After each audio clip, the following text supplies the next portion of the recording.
Il semblerait que nous les chrétiens, on soit régulièrement gentiment pris par des fous pour les autres, parce qu'on croit en un Dieu, mais qui s'est révélé en 3 personnes, le Père, le Fils et l'Esprit Saint.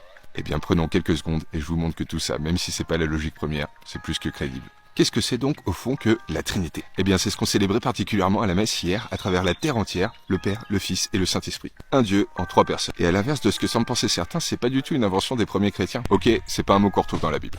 N'empêche que un Dieu unique, révélé Père, Fils, Saint-Esprit, ça c'est une réalité qu'on retrouve aussi bien dans sa distinction que dans son unité dans la Bible.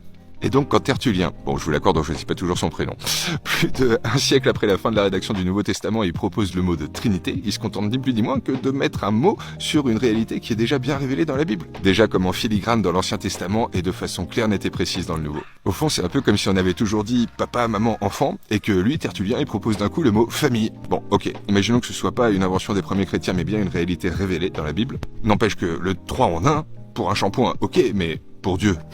Parfois avec les enfants on prend l'analogie du soleil. On peut pas le regarder face à face mais des fois on peut discerner comme un petit rayon et même quand on ne peut plus le voir, eh bien on sent encore sa chaleur présente.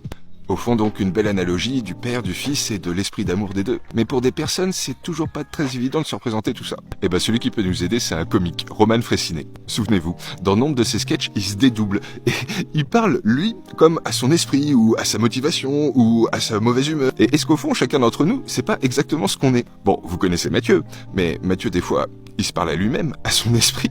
Et en fait d'ailleurs le Matthieu que vous connaissez c'est le Matthieu qui donne à voir, qui l'exprime un petit peu sa parole. Et là encore des fois je me dis oh zut, j'aurais pu faire autrement, j'aurais pu ceci, cela. Donc au final, il y a presque 3 mois en moi, et pourtant je crois pas être Barjot. Non, clairement, on est tous ça. Celui qu'on est dans notre tête, et celui qu'on donne à voir. Aucun n'est l'autre, mais les 3 sont le même. Et ben Dieu c'est exactement ça. Il est tel qu'il est, à son esprit, avec lequel il peut interagir, et sa parole, c'est son Fils. C'est comme ça qu'il est aussi appelé dans la Bible, la parole de Dieu. Celui qu'il a donné à voir, tel qu'il s'est exprimé lui-même.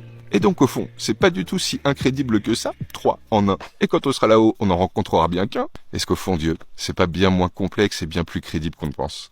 Et disons-nous bien une chose les amis, s'il nous a pas donné plus d'explications, c'est peut-être qu'on en a pas besoin. L'important c'est juste d'avoir confiance, c'est ça qui change tout.